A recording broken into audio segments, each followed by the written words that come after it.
Those not going to children's church, if you'd open up your Bibles and go to 2 Corinthians 9:17-15. Rick, we're a little hot here. It almost sounds like it's going to reverb on me. So just, I don't know what needs to be done, but just also acknowledge everyone else out here, right? If you're going like, hey, it's going to ring, it might. It's doing strange things, not working out. Thank you. We've been going through this series of sermons on contagious generosity. Today's the title is to give purposely. And so I want you to kind of think that in mind, of purposeful giving. I know that you'll be thankful. We've come to the very last sermon in the series. For a lot of people, I've told that if you're going to preach on generosity, that is, you're going to preach on giving, there are going to be some people who figure out how long that service is, and they will see you at the end of it. And so, I'm glad that you stuck it out here with me, but just let you know, this is the last one on giving generously. We've been looking in this series and gaining some New Testament principles about giving from 2 Corinthians chapter 8 and chapter 9, in which Paul reminded the believers in ancient Corinth about their previous commitment to help their fellow believers who were suffering because of a famine in Judea. Now, you've been hearing about that for 4 weeks as well, so you should be well averse about the fact that they really were suffering in Judea. It was a terrible famine. The only thing I can think closely to is when you hear all those times, at least some times back, about the famine that used to be going on in Ethiopia and some of those places, and we would kind of hear about it here. It didn't impact us, didn't have any change on us, but we just sort of hear about it. And occasionally we'd be challenged to give something to it. But they were saying, hey, you need to give to Christians in that area because nobody else is helping them. And the only way they're going to get help is if other Christians help Christians. That's kind of the context for back then.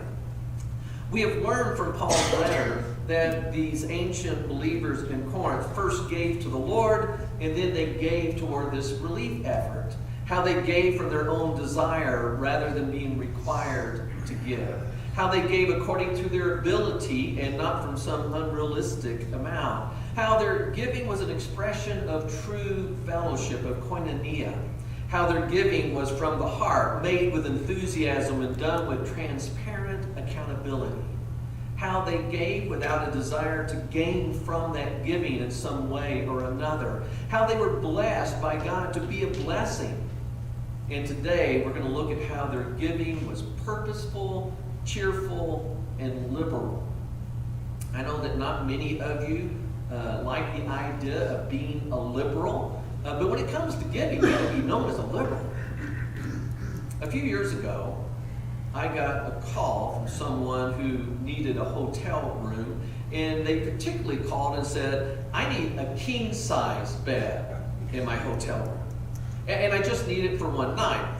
He told me that he was fresh out of prison and he was trying to make his way to Colorado to his sister's house. We don't get a lot of people passing through Los Alamos on their way to Colorado. But I was willing to take the call and start talking to me. He said he'd only made it to Santa Fe, and his brother-in-law was going to be driving down from Colorado to pick him up the next day, but he couldn't get there until then. He was out of money, and he really needed a place to stay that night. Could we help? He told me that he was calling our church for help because he was the sort of man that people don't immediately want to help. I asked him why. He said, well, I'm really not cute and cuddly. I don't fit that poster child kind of look. So I said, well, what do you look like? He says, well, I'm a black man and I'm 6'8". I'm kind of an opposing figure, and most people tend to avoid me when I enter into a room rather than being drawn to me.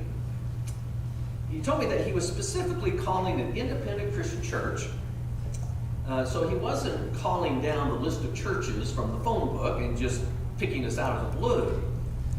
And so I said, well, why are you calling an independent Christian church? And he says, well, I was baptized back in the 80s when I was at Ozark Christian College. And he named a few of the people from the college back in those days, and I happened to recognize them because I knew those same people. But there was a part of me saying, he could have got that information anywhere. He told me that he had moved from Joplin to Dallas. And so I asked, well, you got to Dallas, did you find a place to worship?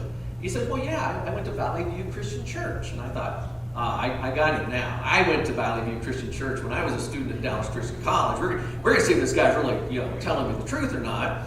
And so we started talking about the ministers who served there, some of the elders, because who knows who the elders in the church are. And he knew them. And the ones that were serving there. So I'm going like, this sort of sounds like maybe he's telling me the truth. So I asked him the really important question. So you just got out of prison. What were you in for? And he didn't tell me. All he said was, well, I'm not really proud about what happened. I'll just tell you that what I did was wrong. I acknowledge it was wrong. I've paid my time for what I did that was wrong. And I'm at a point now that I'm just hoping to leave that behind me and make a new start. I'm just trying to get to my sister's house. I say, Los Alamos isn't exactly close to Santa Fe. But I'll call a friend. I have a friend that lives down there, used to be a part of the church here, and maybe he'll be able to come by and help you out, because it'll be a while before I can get there. A man whose name was Michael said that he'd be hanging out at the Walmart for a while, but he didn't think he could do there for maybe more than an hour or so before he became rather suspicious and might be asked to leave. So I called my friend. I didn't even know if he'd pick up his phone, but he picked up his phone, and he told me that he and his girlfriend would see if there was something they could do for him. I told him, now the church would be willing to cover the hotel bill if needed, but he ended up taking care of it when it came to that. He called back a few minutes later. He said, hey, I talked to my girlfriend. She's willing to change our plans, and we'll go see if we can help this guy. So they drove over there. I told him what he looked like and those kinds of things. And he hung up before I could give him the man's telephone number so he could kind of like call him or that kind of stuff. And so I called him back to give him the telephone number. Of course, my friend didn't pick back up. He probably just thought I was, thumb dialing him or something like that. So a few hours later, my friend called back, and he says, it wasn't too hard to find Michael at Walmart. I just walked up to the only tall black man. I said, hey, you Michael? And he said, yeah. He says, well, I'm from the church, and we're here to help. He was glad to hear that. He took him out to dinner. I forgot, I don't even know where they went to, but they fed him dinner somewhere. They got him a hotel room with a king-size bed. He knew why now. Gave him a few dollars for his pocket. And then he was going to meet the man the next morning to give him breakfast and spend a little more time with him before his brother-in-law picked him up, which happened. And we haven't heard from him since. I tried to call him next week, but his number was already disconnected. He had one of those little pay-as-you-go phones, and I figured he didn't have the money to pay-as-you-go when you don't have anything extra. A few weeks later, I ran into my friend, and he was still sort of having that glow from having helped someone like that who was really in need, and helping him in the name of the Lord, and being able to share with him and talk with him and pray with him and encourage him. When he was telling me what he got to do, he was just sort of smiling ear for ear, and he said, I'm kind of overwhelmed that God would use me to help someone. Because this guy was not exactly a perfect person.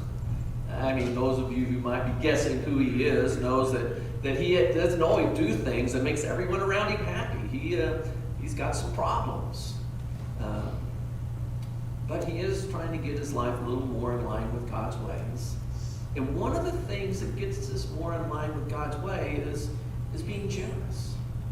Being able to help when someone's in need.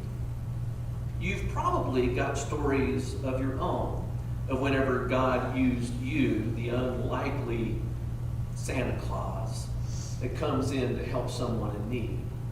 And you might be wondering, why would God choose me to meet someone else like that? But when did you feel that kind of joy, that kind of excitement, that kind of, I really made a difference whenever we were just passing the plates along on Sunday morning. And in fact, there are a lot of churches who don't pass those plates anymore because, well, that's a downer. People don't want that in the worship. We need put it out in the foyer, put it out someplace else. We want to get rid of that. I'll have to admit that it's exciting to get a call to go and help a person in need. There's sort of an adventure to it, an excitement about it. The going, the meeting, the evaluation of the situation, that sense of God is using me. And you don't always feel that same way when that plate comes by, do you? When you pay a hotel bill, you know exactly where your offering is going, how it's being used. I mean, but who knows where that money goes when you drop it in the plate, right? I mean, you might even wonder, is it going to help anyone ever? Let me be honest. There are a lot of people who say that the church doesn't care about anyone but themselves. They're not interested in you, they're just interested in your money. And unfortunately, there are plenty of examples of churches who are exactly that way. When we place our offerings to God in the plate, or we send it in, however we bring it to the Lord, we put a lot of trust in our leaders to be good stewards of that offering. Unfortunately, we have a lot of very good stewards in our church, and it allows us to be Jesus' hands and feet here in Los Alamos, to make a difference in Los Alamos. We really do. When we put that money in, it's just like paying a hotel bill, but there are lots of other things that we're doing here. When my friend paid that hotel bill, he was just as much a part of paying that hotel bill there as he was when he sits among us on Sunday morning. It was an offering, but he wasn't doing that paying of the bill out of obligation. And sometimes on Sunday morning, we feel like we have to, right? Or maybe someone's looking, what if they don't see me put my check in? Yeah, I got to make sure the people are aware of it. You know, a lot of people pay their offering to God kind of like you have to pay the government taxes. I don't know how you are. I know that we call it a volunteer system, but I don't know, it doesn't feel very volunteering to me when that tax bill comes around and I have to make a payment. It feels more like a requirement. Our giving, even on Sunday morning, shouldn't be out of meeting a requirement. It should be out of recognizing their needs, and we're returning to God, and it's a joy, and it's something we want to do. We've already covered in this study the joy that comes from giving first to the Lord and then taking on extra special offerings like helping out someone. But if you have any questions about how we work with our offerings here at the church, let me tell you, there's some of those good stewards who would love to talk to you about it. Our books are open, our people are open, our budget's open. We want you to be involved if you're interested in that. But we also value your trust that we're being good stewards with it. Today we are looking at that joy that comes from extending ourselves to respond to requests that go beyond our regular giving here at the church, that giving that goes over and beyond. And we're not talking about just helping one person one time for a hotel room. These early believers in Corinth were challenged about all the believers in Judea. I mean, an overwhelming task. I mean, we could figure out how we could pay one hotel room, but how do you pay for a whole country of hotel rooms? Because there's a famine.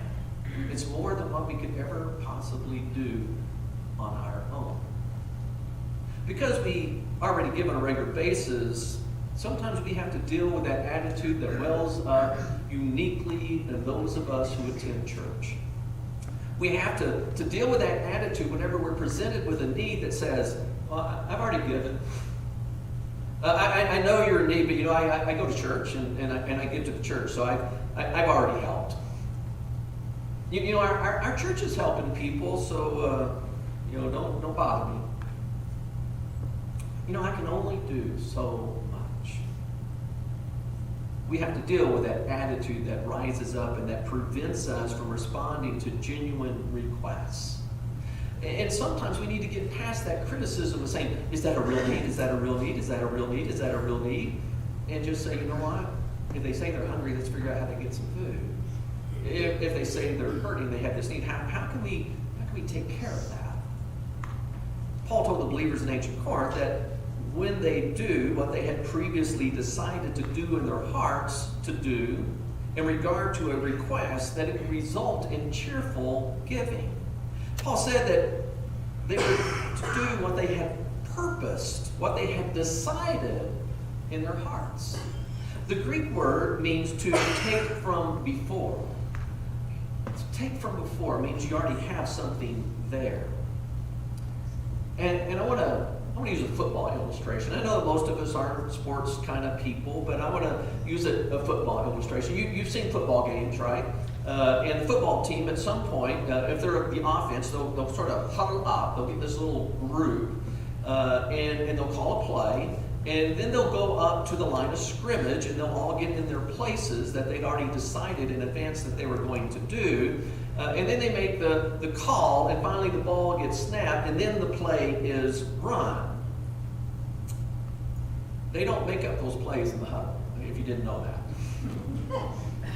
Hey Johnny, run around over here. And you get, no. They've already put some before stuff in place.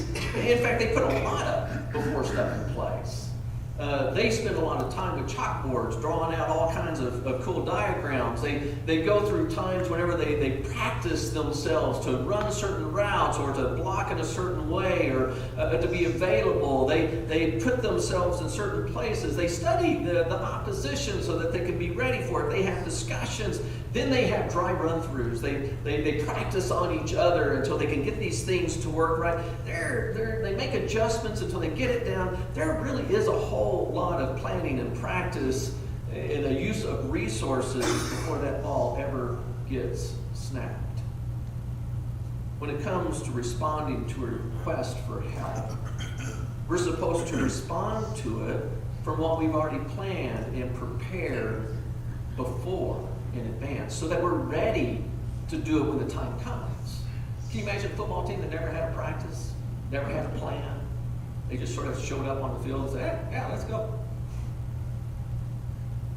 Some churches work that way.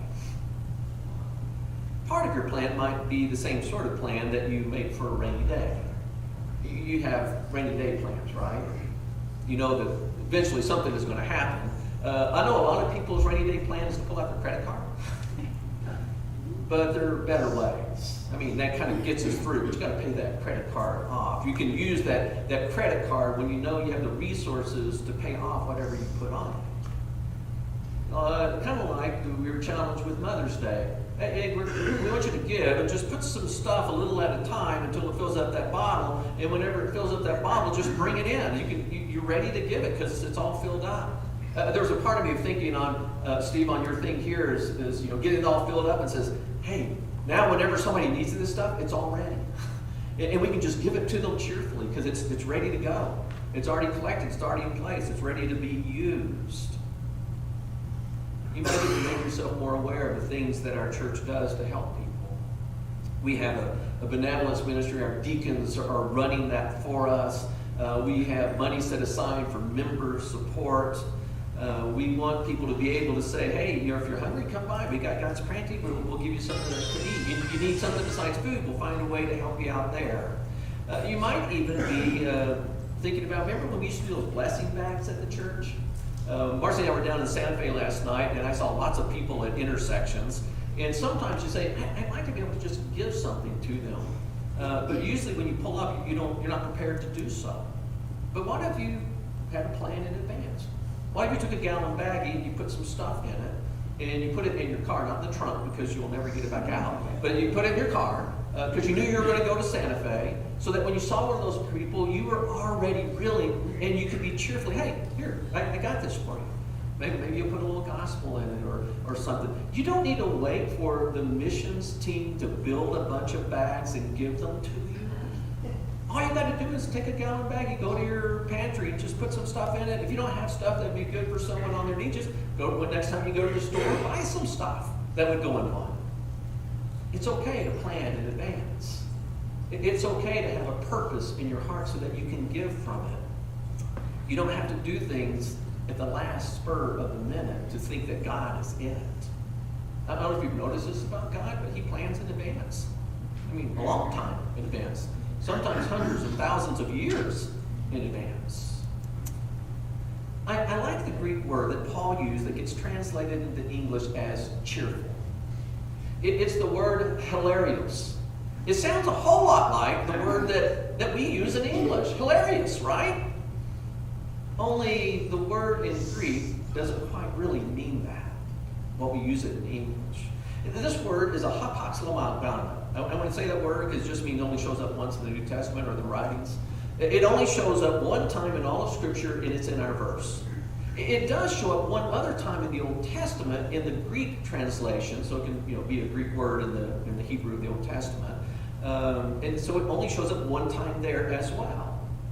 In both places, it does not mean an uncontrollable outburst of laughter, although that might be a pleasant change from our rather somber collections on Sunday morning. It would be nice to have a little happiness that we're giving to the Lord. In the Old Testament usage of it, hilarious is used as the opposite of wrath. If you think about what wrath is, hilariousness is the opposite of that. It can be seen in Proverbs 19:12, which is the only place in the Old Testament that it's used. And here's what it says. The king's wrath is like a roaring lion, but his hilarity is like dew on the grass. His hilarity is like dew on the grass.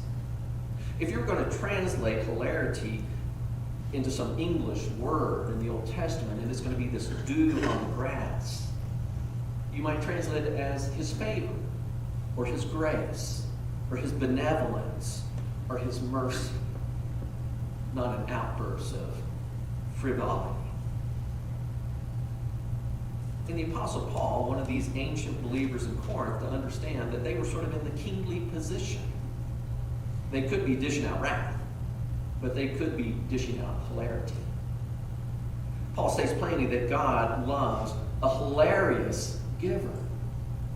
He delights in people who enjoy being a blessing rather than those who enjoy unleashing their wrath. As the king, you have the opportunity to unleash either. And as the church, so do we. Paul also notes that we will never give hilariously if our giving is born out of pain. Your English translation of this word, verse 7, might say grudgingly or reluctantly. But it is the Greek word lupus, which means from pain or from sorrow. It's used in the Bible to describe the pain of childbirth. You don't want to be giving out of that pain. Or the sorrow, the pain that comes from the sorrow of grief, from losing someone that you love. We now use this word lupus to identify a very painful autoimmune syndrome. We should at least, when we go through this passage, stop and pause.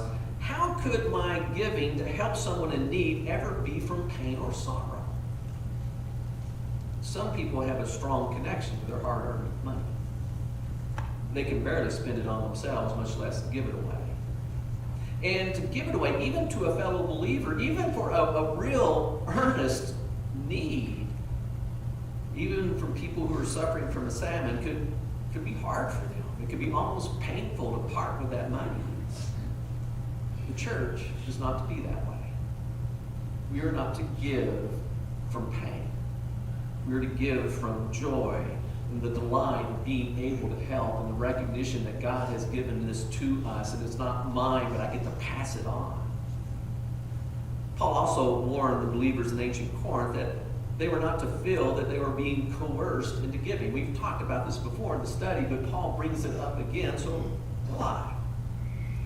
Instead, it was supposed to be of their own desire. You know, if it's someone else's desire, there's little joy in it unless you're the one who's helping. I remember hearing an old preacher's joke. I was preaching on tithing. He says, hey, we're going to stand up this morning before we give our offering, and you just reach into the back pocket of the person in front of you and give like you always wanted to give.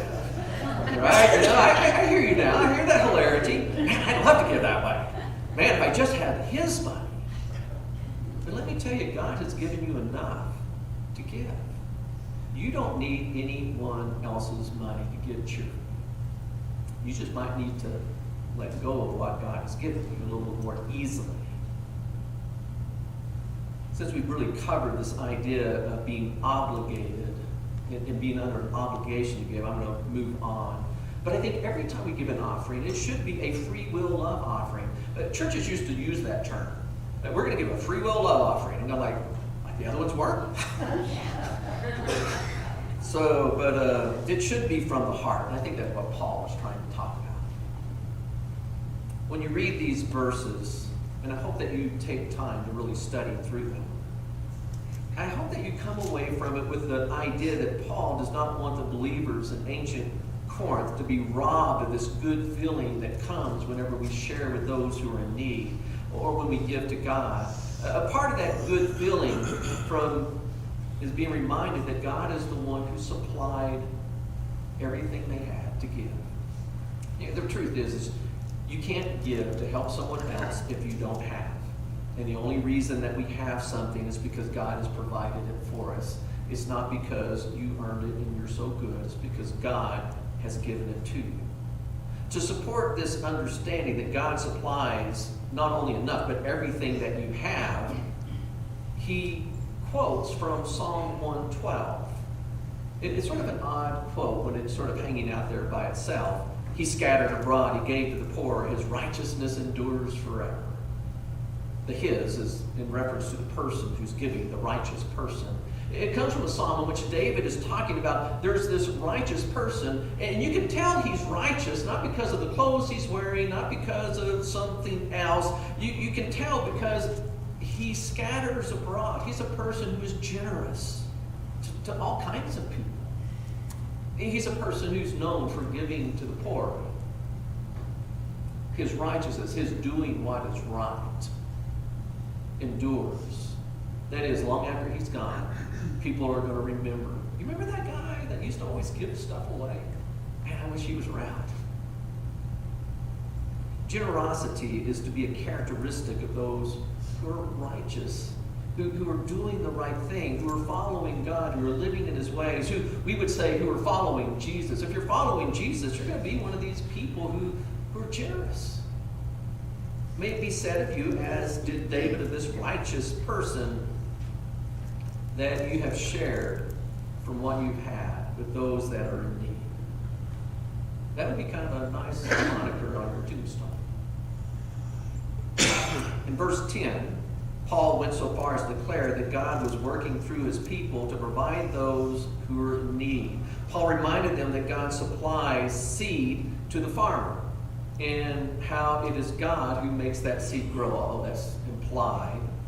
And it is God who causes the plants to grow, although it's implied. And it's God who produces the crop.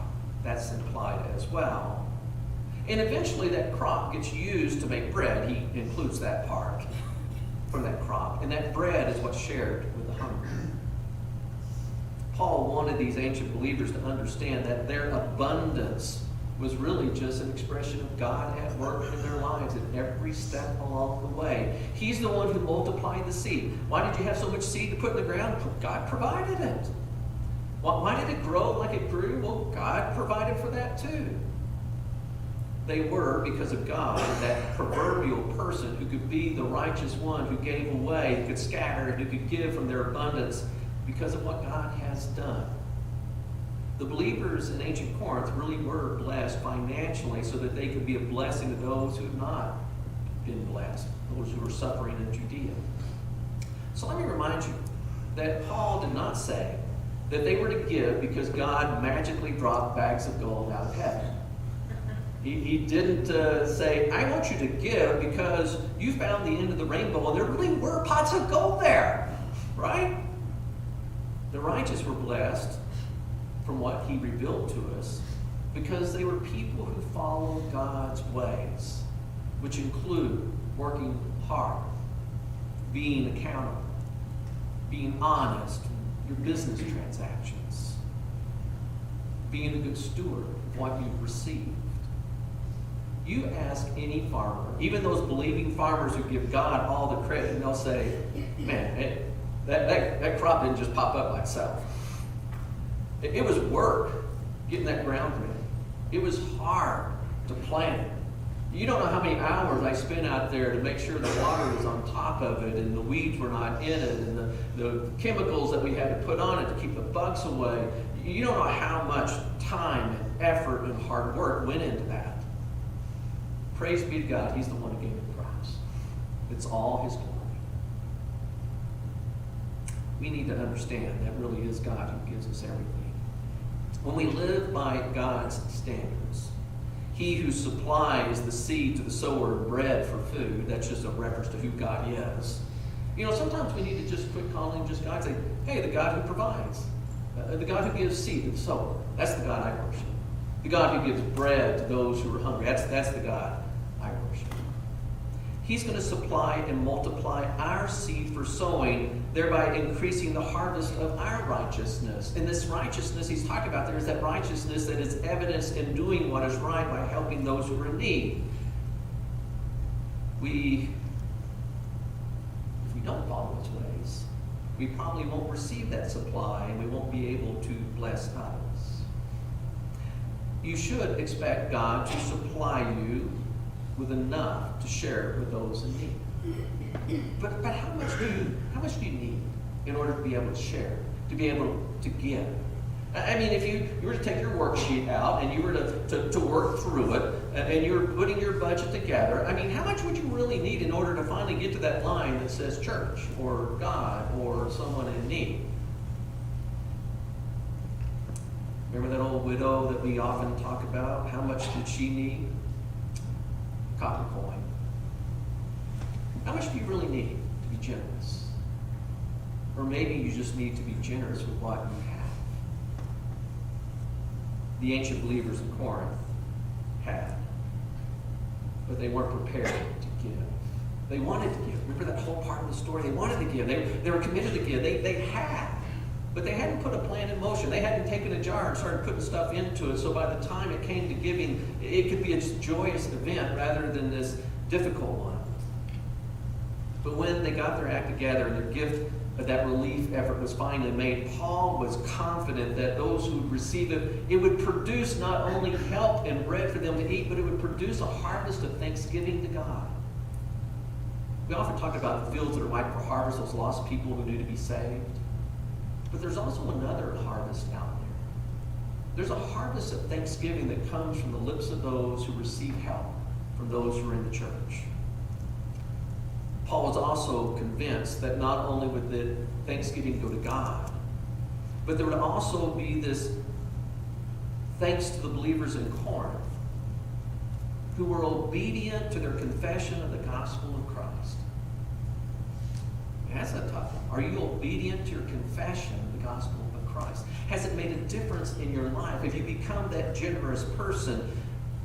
In other words, their gift was going to be the proof that they really were a part of following Jesus. Have you ever considered that it would have been unthinkable for Roman citizens to give financially to relieve the suffering of a bunch of Judean rebels? Because that's what was really going on. There was no Roman in their right mind who would be giving any money to help the people in Judea because they were in rebellion against Rome. If Rome was going to send anything, they were going to send an army, they were going to send it in measures, and they were going to destroy them, which is eventually what Rome did. Have you ever thought about that? If you were going to send something to those Judeans, it wasn't going to be relief. By this time in the Roman world, the Jewish people had already been run out of Rome. They were no longer allowed there. They were still in Corinth. They hadn't been run that far out. Eventually, they would be run completely out. Man, what would it take to take some good Roman citizens and get them to give graciously and bountifully to a bunch of Judeans? What would ever make that happen? That sounds impossible. It is. But God specializes in the impossible, doesn't he? God's indescribable gift, Paul says in our text, was at work. He was changing people who would otherwise be enemies into a loving family that delighted in caring for one another regardless of what their nation was doing. It is my prayer that we are all transformed by God's grace in the same sort of way. That we prove this transformation in our lives by helping people in practical ways. Paul ended this portion of his letter by thanking God for his indescribable gift. What indescribable gift had God given the Corinthians? I think what Paul's talking about is that indescribable gift that can transform a selfish person into a cheerful giver. An indescribable gift that can transform enemies into family. That gift of the Son of God who takes us out of the world and brings us into his indescribable life. That we might be the people of God who live like the people of God, and who make a difference because of the difference that God has made in us. The believers in Corinth have been transformed that way. And as we go through this and we look at all these principles, we better not miss the most important principle in becoming a generous, contagious giver.